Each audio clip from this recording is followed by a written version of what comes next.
అందరికీ praise lord. ప్రభువైన యేసుక్రీస్తు వారి ఉన్నతమైన నామంలో ఈ ఉదయకాల సమయం ముందు అందరికీ వందనాలు తెలియజేస్తున్నాను. అందరూ క్షేమంగా ఉన్నారా? మీ అందరూ క్షేమంగా ఉండాలని, ఆత్మీయంగా వర్ధిల్లాలని, దేవుని ప్రేమలో కొనసాగించబడాలని, మీ సాక్ష్యం ఎంతగానో అనేక మందికి మాదిరికరంగా ఉండాలని మరి ప్రతిదినము మీ కొరకు ప్రార్థిస్తున్నాం. ఈరోజు దేవుని వాగ్దాన సందేశం వినడానికి సిద్ధంగా ఉన్నారా? అయితే బైబిల్ గ్రంథం తెరిచి చూసినట్లయితే ఈరోజు దేవుని వాగ్దానము ఫిలిప్పీయులకు రాసిన పత్రిక 4వ అధ్యాయం 5వ వచనం. మీ సహనమును సకల జనములకు తెలియబడినయుడి, ప్రభువు సమీపంగా ఉన్నాడు. ఇక్కడ ఎంత గొప్ప మాట దేవుడు మనకు తెలియజేస్తున్నాడంటే, దేవుడు మనకు ఎంతగానో సమీపంగా ఉన్నాడని చెప్పి ఈ యొక్క వాక్యం అనేది మనకు తెలియజేస్తుంది. నిజంగా కదండి. మరి మన కష్టకాలంలో, మరి మన దుఃఖ సమయంలో మరి ఎంతగానో మన ప్రభువైన యేసుక్రీస్తు ప్రభు వారు మనకు ఎంతగానో సమీపంగా ఉంటున్నారు. మనకు తోడుగా, నీడగా, అండగా ఎంతగానో ఉండడం అనేది జరిగింది. ఒక పరంగా లేఖనంలో మనం చూసుకున్నట్లయితే మరి షడ్రక్, మెషకు, అబేద్నెగో మరి అగ్నిగుండంలో వారిని బంధించినప్పుడు ఒక ప్రతిమకు వారిని మొక్కాలి అన్నప్పుడు మరి ఎంతగానో వారు మొక్కకుండా మరి దేవుడే ఉన్నాడు అన్న ఆలోచన కలిగి ఉన్నప్పుడు వారిని ఏం చేశారంటే అగ్నిగుండంలో వారిని పాడివేయడం అనేది జరిగింది. వారు ఎంత మాత్రము భయపడకుండా ఆ అగ్నిగుండంలోకి వెళ్ళడం అనేది జరిగింది. కానీ దేవుడైన మరి యెహోవా వారితో పాటు సహవాసము చేశారంట. వారికి తోడుగా ఉన్నాడు. ఎందుకంటే మరి అగ్నిగుండంలో 3 మాత్రమే వేయగా మరి అక్కడ 4వ మనిషి మరి కనిపిస్తాడు. ఆ 4వ మనిషి ఎవరంటే ప్రభు అయిన మరి యెహోవా దేవుడు, మరి తండ్రి అయిన దేవుడు అక్కడ మనకు కనిపిస్తాడు. చూడండి, మరి అగ్నిగుండంలో మనం పడవేసినప్పుడు ఎంతగానో మన దేహం అంతా కూడా కాలిపోద్ది.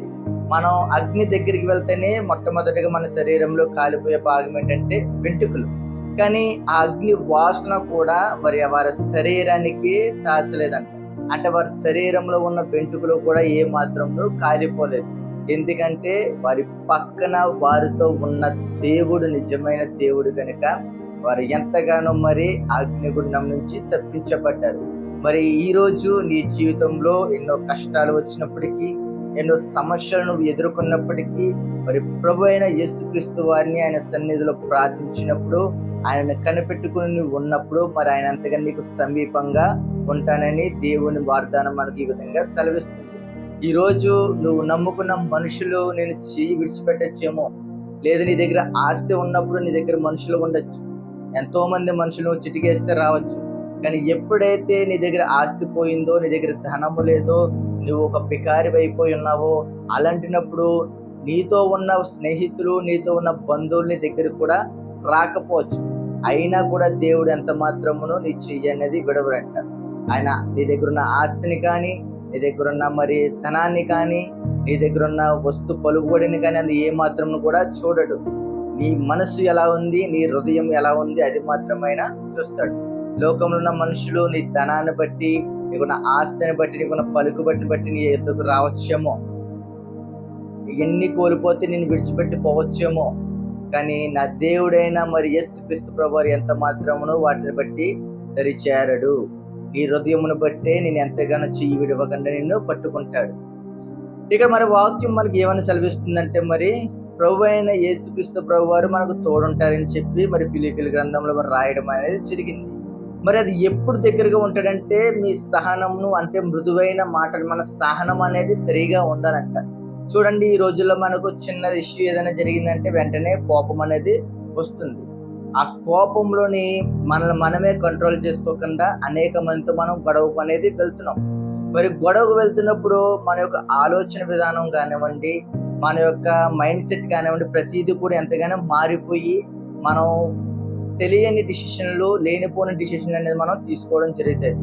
అదే మన యొక్క ఆలోచన, మన యొక్క సహనం బాగుంటే, మన యొక్క ఆలోచన కలిగి ఉండి స్థిరంగా ఉన్నట్లయితే మన మైండ్ సెట్ అనేది సరిగా పనిచేస్తుంది. అప్పుడు సరైన ఆలోచన, సరైన క్రమంలో మనం తీసుకోగలుగుతాం. అంతే ఏమని మనకు సెలవిస్తుందంటే మన సహనం కలిగి ఉండాలంట.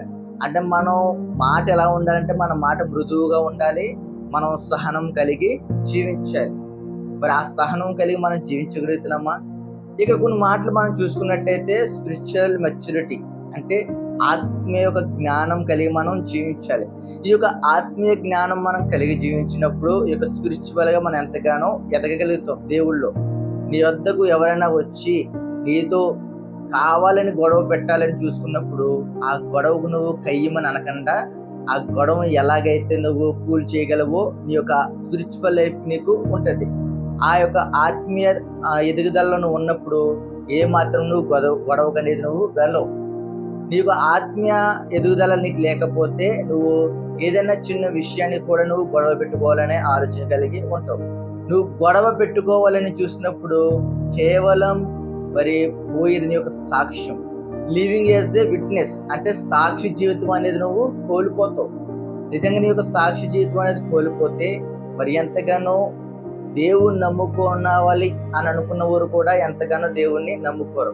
ఎందుకో చెప్పనా, నువ్వు సరిగా ఉండి నీ క్రమశిక్షణ బాగుండి నువ్వు ఒక ఆత్మీయ జీవితంలో చక్కగా దేవుళ్ళు ఎదగగలిగితే మరి నీ చుట్టుపక్కల ఉన్నవారు కూడా ఎంతగానో ఈ బిడ్డ దేవుని కుమారుడు, ఈ బిడ్డ దేవుని కుమార్తె ఎంతగానో చక్కగా దేవుళ్ళు ఎదుగుతున్నారు, ఎటువంటి గొడవలు కానీ ఎటువంటి మరి రాగద్వేషాలు కానీ ఏమీ లేకుండా చక్కగా వారి జీవితం వారు జీవిస్తూ వారి యొక్క దేవుని యొక్క స్వార్థను వారు ప్రకటించుకుంటున్నారు అని చెప్పి ఇతరులకు తెలియాలి. ఇతరులకు తెలియాలంటే ఎలా తెలియాలి? నేను క్రైస్తవుని అని చెప్పుకోవాల్సిన అవసరం లేదు. ఈ యొక్క సాక్షి జీవితమే వారికి ఒక నిబంధనకరంగా తెలియజేస్తుంది. నువ్వు ఎప్పుడైతే మరి చక్కగా జీవించగలుగుతావో నిన్ను బట్టి ఇతరులు మారడానికి ఎంతగానో అవకాశం ఉంటుంది. నువ్వు క్రైస్తవంలో ఉండి దేవుని నమ్ముకుని దేవుని ప్రేమను జరిగి మరి ఇతరులతో గొడవలకు వెళ్ళి బూతులాడి ఇష్టానుసారమైన జీవితం నువ్వు బ్రతికితే మరి అవతల వాళ్ళు అన్యులు ఎలాంటి వ్యక్తులుగా చూస్తారు? దేవుడు నమ్ముకున్నాడు కానీ ఫలితం ఏముంది, అన్ని మాకలాగే చేస్తున్నాడు అని చెప్పి ఆలోచన వరకు వచ్చి అనుకున్న వాళ్ళు కూడా నమ్ముకోకుండా పోతారు. నువ్వు ఎప్పుడైతే నీ సాక్షి జీవితం కరెక్ట్గా ఉంటే అప్పుడు నిన్ను బట్టి ఇతరులు నమ్ముకోవడానికి అవకాశం ఉంటుంది. అదే గొప్ప స్వార్థ అవుతుంది. ఇన్నర్ పీస్, అంతరంగ ప్రశాంతత. నీ యొక్క మైండ్ అనేది ప్రశాంతంగా ఉంటే ఎటువంటి మరి గొడవలు వచ్చినా నువ్వు దాన్ని సహనంగా ఫేస్ చేయగలుగుతావు, అంటే నువ్వు దాన్ని తీసుకోగలుగుతావు. ఏదైనా వచ్చింది అనుకోండి, శ్రమ వచ్చినా కష్టం వచ్చినా ఇబ్బంది వచ్చినా ఏమొచ్చినా నా దేవుడు నాతో ఉన్నాడు, నా సమీపంగా ఉన్నాడు అనే ఆలోచన నీలో ఉన్నట్లయితే మరి ఎంతగానో నువ్వు ముందుగానేది సాగలుగుతావు. అప్పుడు ఏ కష్టం వచ్చినా ఏ వచ్చినా నా దేవుడే చూసుకుంటాడులే అని చెప్పి నువ్వు మౌనంగా ఉన్నావు అనుకో, ఆ మౌనమే నీకు ఎంతగానో చక్కటి పేరు నీకు తెచ్చిపెడుతుంది, చక్కటి ఘనత నీకు తెచ్చిపెడుతుంది. ఈ లోకం కంటికి కన్ను పంటికి పన్ను అని అంటది, కానీ దానికి ఎప్పుడైతే మనం వ్యతిరేకంగా ఉన్నామో, ఈ యొక్క వాక్యం కూడా అది చెప్తుంది, ఆ పదానికి ఎప్పుడైతే మనం వ్యతిరేకంగా ఉన్నామో అప్పుడు మనం ఎంతగానో అన్యులకు మాదిరికరంగా ఉంటాం. వారు దేవుణ్ణి నమ్ముకోవడానికి ఎంతగానో అవకాశం అనేది ఉంటది. ఇది ఈ వచనం ద్వారా కూడా సువార్త అనేది అనేక మందికి ప్రచురింపబడుతుంది. ఎందుకంటే నువ్వు ఈరోజు దేవుడి మందిరానికి వెళ్తున్నావు, ఈరోజు ఆదివారం నువ్వు దేవుడి మందిరానికి వెళ్తున్నావు. దేవుడి మందిరానికి వెళ్ళి దేవుడి మందిరంలో ఈ ఉన్న 3 గంటలు ఎంతగానో క్రమశిక్షణతో ఉండి దేవుని యందు భయభక్తులు కలిగి శ్రద్ధ కలిగి జీవిస్తున్నావు.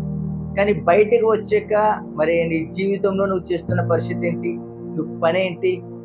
దేవుడి మందిరంలో ఎంతో ప్రశాంతంగా ఉంటున్నావు, దేవుడి మందిరంలో చాలా భయభక్తులు కలిగి భక్తితో జీవిస్తున్నావు. కానీ బయటకు వచ్చాక కూడా అదే భక్తి నీకు ఉందా? మరి నువ్వు బయటకు వచ్చాక కూడా నీ కుటుంబంలో అదే భక్తితో నువ్వు జీవించగలిగితే నీ భర్తను నువ్వు మార్చుకోగలుగుతావు, పురుషులైతే మీ భార్యను మీరు మార్చుకోగలుగుతారు, తల్లిదండ్రులు అయితే మీ పిల్లలను మీరు మార్చుకోగలుగుతారు. చూసారా, అంటే మనలోనే ఉంది. మనం చేసే ప్రతి విధమైన పనిని బట్టే, మనం చేసే ఆలోచన బట్టే, మనం ఉండే పరిస్థితిని బట్టే ఎంతగానో ఇతరులు మారడానికి అవకాశం అనేది ఉంటుంది. అకౌంటబిలిటీ అంటే తీర్పు. దేవుని తీర్పు ఎంతగానో ప్రభావవంతమైనది.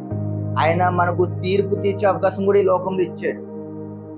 ఎవరైనా తప్పు చేశారనుకో, ఆ తప్పు తగిన తీర్పును మనం తీరుస్తాం.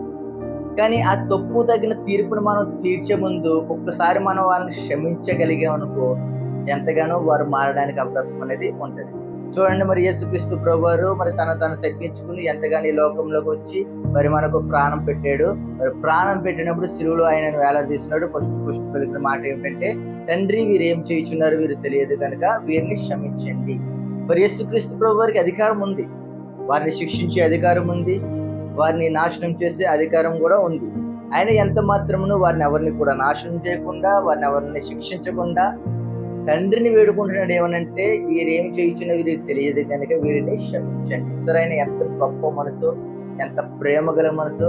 అలాంటి దేవుణ్ణి పట్టుకొని ఎంతగానో అపనందలు వేస్తూ మరి ఎంతగానో ఈ రోజు నీచంగా మాట్లాడుతున్నా మరి అంత భక్తులు మరి ఎంతగానో ఉన్నారు. ఎంతగానో పనికి మారిన వాళ్ళు కూడా ఉన్నారు. నిజంగా ఒక్కసారి ఆయన మాటలను బైబిల్ గ్రంథంలో తెరిచి చూసి చదవండి. ఆయన ప్రేమను చదవండి. ఆయన ప్రేమను గురించి వినండి. అప్పుడు మీకు అర్థమవుతుంది ఆయన ఎలాంటి వ్యక్తో. ఈరోజు నీకు సమస్య ఉందా? ఈరోజు నీకు బాధ ఉందా? ఈరోజు నీకు కష్టం ఉందా? లేదంటే అందరూ నన్ను వదిలేశారని నువ్వు బాధపడుతున్నావా?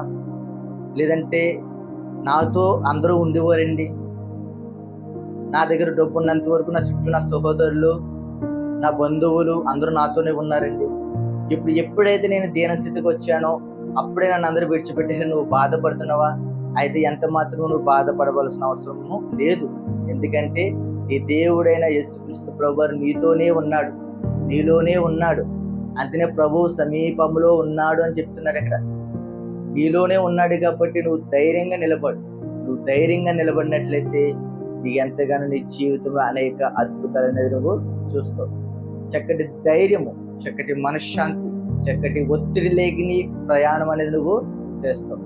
ఈ ఎన్నాటిని నువ్వు చేయగలగాలంటే నా దేవుడు నాతోనే ఉన్నాడు, నాలోనే ఉన్నాడు అని నువ్వు ఎప్పుడైతే అనుకుంటావో అప్పుడు నీ జీవితంలో ఏ సమస్య, ఏ ఒత్తిడి, ఏ టెన్షన్ ఎలాంటిది కూడా ఉండదు. ఈ వాగ్దానాన్ని మరి నువ్వు బలంగా నమ్మినట్లయితే, దేవునితో ఉన్నాడని విశ్వసించినట్లయితే ప్రార్థించు. దేవుడు మీ జీవితంలో, మీ కుటుంబంలో గొప్ప కార్యాలు అనేది చేయబోతున్నాడు. ప్రార్థన. ప్రేమగల తండ్రి, కృపగల దేవా, ఈ రోజు మాకు ఇచ్చిన వాగ్దానం బట్టి నీకు వందనాలయ్యా. అవునయ్యా, మేము సహనంగా ఉన్నప్పుడు, మా మాట మృదువుగా ఉన్నప్పుడు, మా నోటంటే ఎటువంటి అబద్ధములు కానీ, ఎటువంటి అబద్ధ సాక్ష్యాలు కానీ రాకుండా, ఎటువంటి మేము గొడవలకు పోకుండా తండ్రి నాయన సహనం కలిగి జీవించేలాగా సహాయం చేసి నడిపించండి. ఎవరు ఎన్ని అన్నా తండ్రి నాయన నాకు మీరు ఉన్నారు, నా సమీపంలో మీరు ఉన్నారని చెప్పి మేము విశ్వసించి తండ్రి నాయన ఎదుటి వారితో మేము గొడవలు పడకుండా నాయన మాకు సహనం కలిగే జీవితాన్ని మాకు ప్రసాదించండి నాయన. అలాంటినప్పుడే మేము క్రైస్తవంలో తండ్రి ప్రభు నాయన నీలో బలంగా ఎదగలుగుతామని హృదయనమ్ముచున్నామయ్యా. మరి షడ్రక్ మెషకు అబేద్నగోలు తండ్రి ప్రభు నాయన ఎంతగానో అగ్నిగుండంలో ప్రవేశించినప్పటికీ వారిని తప్పించి తండ్రి ప్రభు నాయన వారిని విడిపించినందుకు మీకు వందనాలయ్యా. అటు రీతిగా మమ్మల్ని కూడా తప్పించండి, మా జీవితాలను కూడా మెరుగుపరచండి. మేము ఇంకా తండ్రి ప్రభువైన బలంగా నీ యొక్క ఆత్మీయతలో ఎదిగేలాగా సహాయం చేసి నడిపించమని యేసుక్రీస్తు వారి ఉన్నతమైన నామములో చిన్న ప్రార్థన అడిగి వేడుకుంటున్నాం మా ప్రియ పరలోకపు తండ్రి. ఆమేన్, ఆమేన్. అందరికీ మై గాడ్ బ్లెస్ యు. దేవుడి మీ అందరిని దీవించును గాక. ఆమేన్. మరిన్ని ఆత్మీయ సందేశాల కోసం మీకు ఛానల్ ఫాలో చేస్తూ ఉండండి. దేవుని చిత్తం మీద రేపటి దిన మరొక వార్తనంతో కలుసుకుందాం. అంతవరకు సెలవు. అందరికీ వన్స్ అగైన్ హ్యాపీ సండే. ప్రతి ఒక్కరు కూడా దేవుడి మందిరానికి వెళ్ళి దేవుని యొక్క ఆశీస్సులు పొందుకోవాలని మనస్ఫూర్తిగా కోరుకుంటున్నాను. ఆమేన్.